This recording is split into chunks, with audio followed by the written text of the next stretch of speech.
Olá, eu me chamo Thales Saúvo e sou estudante de licenciatura em teatro da Unirio. Meu projeto pertence ao Programa Institucional de Bolsas de Iniciação Científica Unirio, Pró-Reitoria de Pós-Graduação, Pesquisa e Inovação e da Diretoria de Pesquisa da Universidade Federal do Estado do Rio de Janeiro, com apoio financeiro também da Unirio.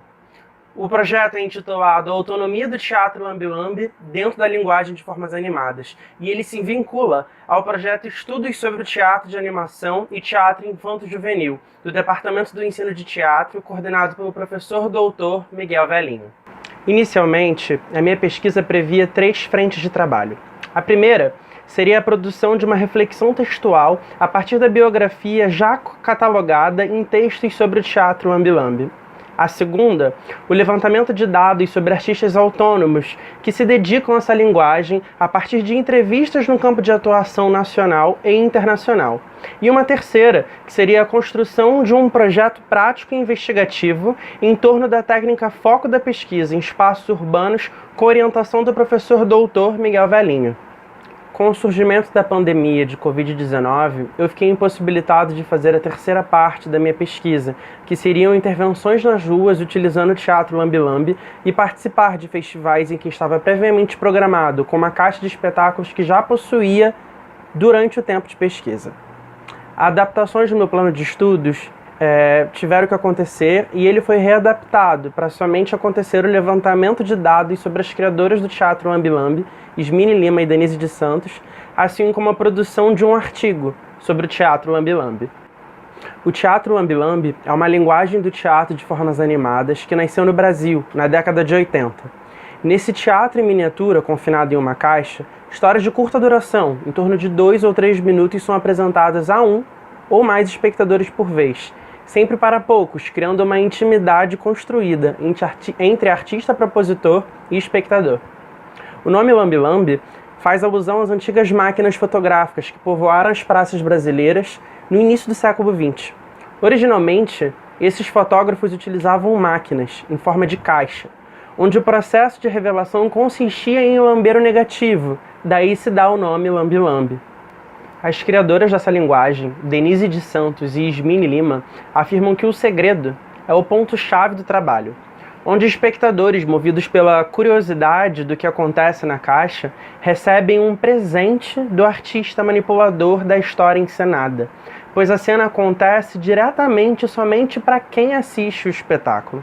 A caixa também apresenta a possibilidade de ser facilmente transportada pelo artista-propositor da cena pelo seu tamanho, o que caracteriza o teatro Lambi-Lambi como um forte meio de autonomia do artista, tanto no quesito criação artística quanto na fruição espacial e de deslocamento do trabalho. Uma figura importante na disseminação do trabalho foi Antônio Bonequeiro, artista que decidiu abandonar tudo o que fazia e se dedicar exclusivamente ao teatro Lambi-Lambi, quando conheceu uma das suas criadoras, a Denise de Santos, em 1999, durante um curso no Centro Latino-Americano em Arcozelo, Rio de Janeiro, na época administrado pela Associação Brasileira de Teatro de Bonecos. Denise conta que, encantado com o potencial do teatro Lambi-Lambi, Antônio foi para o estado de Santa Catarina com uma caixa e passou a apresentar em qualquer tipo de evento. Ali, muitos artistas e grupos são influenciados por esse contato nos anos 2000 e apenas assistindo uma caixa de Lambi-Lambi começam a experimentar a fazer o mesmo ofício, criando seus próprios espetáculos. Essa prática ainda hoje é muito comum entre os artistas da linguagem, visto que os cursos destinados a essa feitura existem, mas eles ainda são muito escassos no território brasileiro. Concomitante a isso, a outra criadora do teatro Lambi-Lambi, Ismini Lima, ficou um tempo apresentando seu espetáculo nos Estados Unidos, passando por ruas de Los Angeles e Nova York. Muitos outros artistas internacionais que trabalhavam com teatro de animação entraram em contato com a linguagem ao assistir Ismini, disseminando fora da América Latina o trabalho do teatro Lambi-Lambi. Pensando na arte do espaço urbano, a gente percebe que existem atravessamentos inerentes nos trabalhos feitos por artistas da rua, principalmente no que diz respeito ao magnetismo entre público-artista e a múltipla função do próprio artista que está fazendo a sua cena no espaço urbano. Essas características são ainda anteriores à criação do teatro Lambi-Lambi. O homem-palco chinês, por exemplo, ele consistia na figura de um único artista, que se apresentava com a capacidade de se deslocar pelo espaço e ao mesmo tempo executar as músicas da sua apresentação ao vivo. O mamolengueiro, por exemplo, tem marcado como forte característica a improvisação dentro da sua encenação. Por meio de bonecos de luva, o mamolengo tradicional nordestino se apresenta muito nas ruas atrás de uma empanada. Já o peep show talvez seja a formatação de encenação na rua que mais se aproxima do teatro lambe-lambe. Facilmente encontrado no continente europeu no século XIV, o peep show acontecia também dentro de uma caixa, onde o espectador podia observar todo tipo de cenário em miniatura pintado às mãos em imagens estáticas. Porém, essas imagens eram movimentadas com auxílio de fios. O peep show trazia figuras apresentadas inspiradas em personagens teatrais ou monumentos históricos. Eram acompanhados por efeitos de luz externos à caixa, em transitoriedade de transparências do papel colorido, causando efeitos como o dia ou a noite na cena, e isso era uma grande inovação para a época. O grande barato desse tipo de atração era que o público observava essas miniaturas a partir de lentes biconvexas, então isso gerava uma perspectiva de estar frente a frente ao próprio cenário apresentado, como se aquela miniatura fosse uma realidade. O teatro lambe-lambe, ele vem predominantemente herdando essas características dessas performances, tendo em comum essa transitoriedade espacial e o jogo repentino com o público e, obviamente, a atração imagética e a curiosidade que tem ali dentro.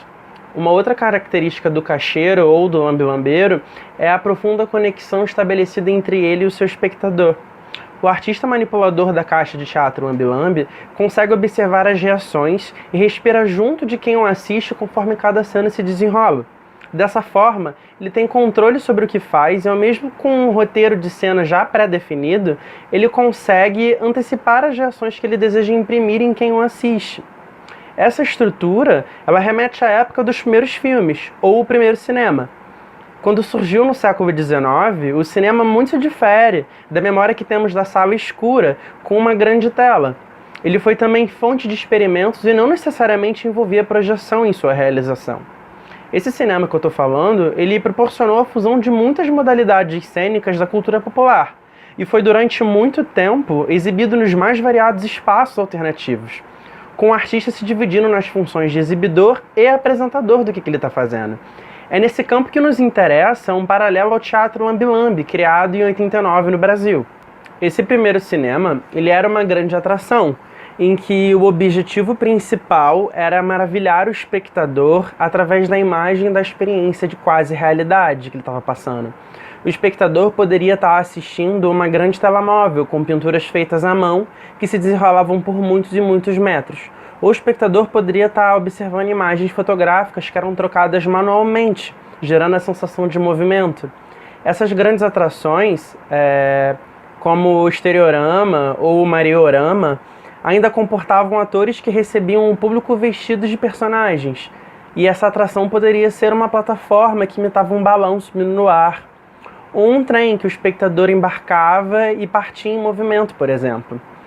Também existiam formatações ainda menores desse trabalho, inspiradas no poder de forte ilusão que elas causavam, mas com pouco pessoal envolvido, sendo apresentados não apenas pelos grandes centros urbanos, mas circulando por pouca ou quase nenhuma concorrência à sua atração, que era considerada inovadora e talvez até mesmo a única fonte de renda daquele exibidor.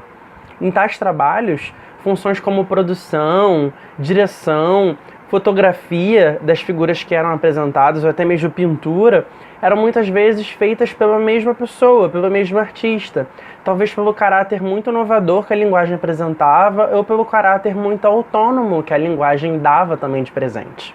Esse cinema foi uma parte muito crucial dentro da minha pesquisa.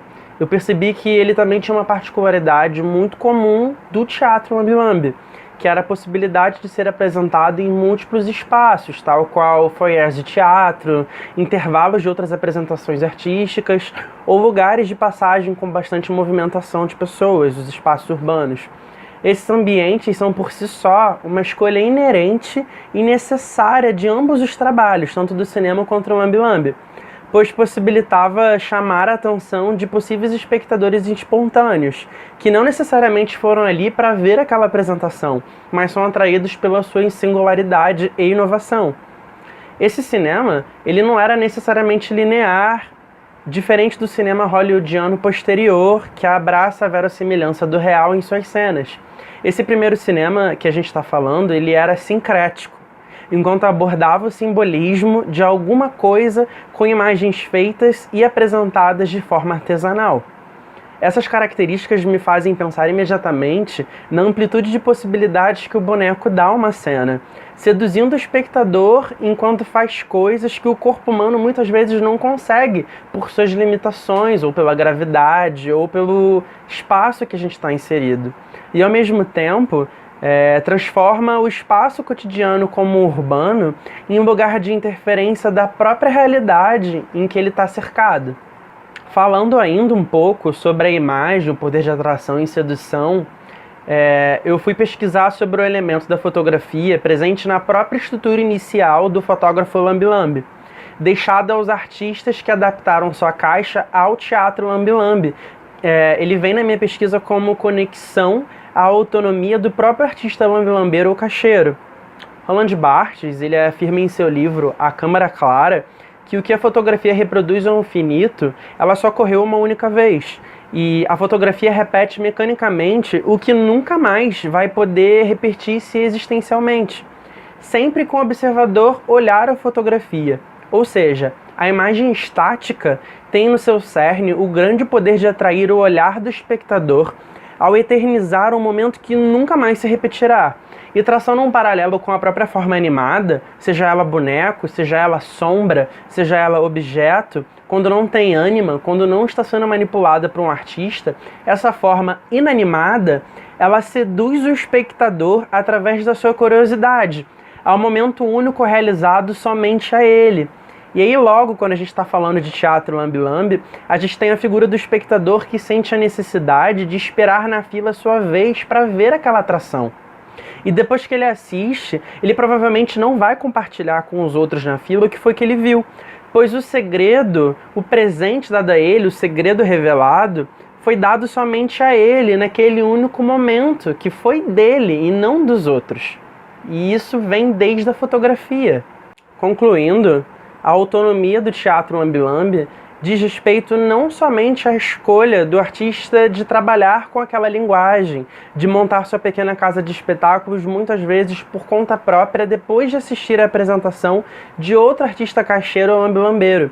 Essa autonomia do teatro Lambi Lambi, ela também perpassa o campo do indizível, do inominável, do poder de atração da forma animada e da transformação do espaço comum em espetacular.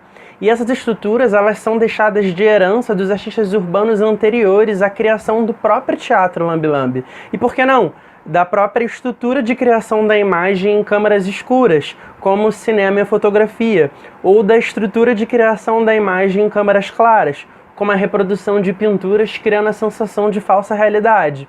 De uma coisa certa, as junções de todos esses fatores fizeram surgir cada vez mais artistas e coletivos que optaram por se especializar somente nessa linguagem e fizeram surgir assim a criação de vários festivais e eventos destinados somente ao teatro Lambi Lambi. O teatro Lambi Lambi, ele é uma criação essencialmente brasileira e dessa forma ele vem se expandindo por todo o território brasileiro e não brasileiro, como a Europa e a América Latina como um todo.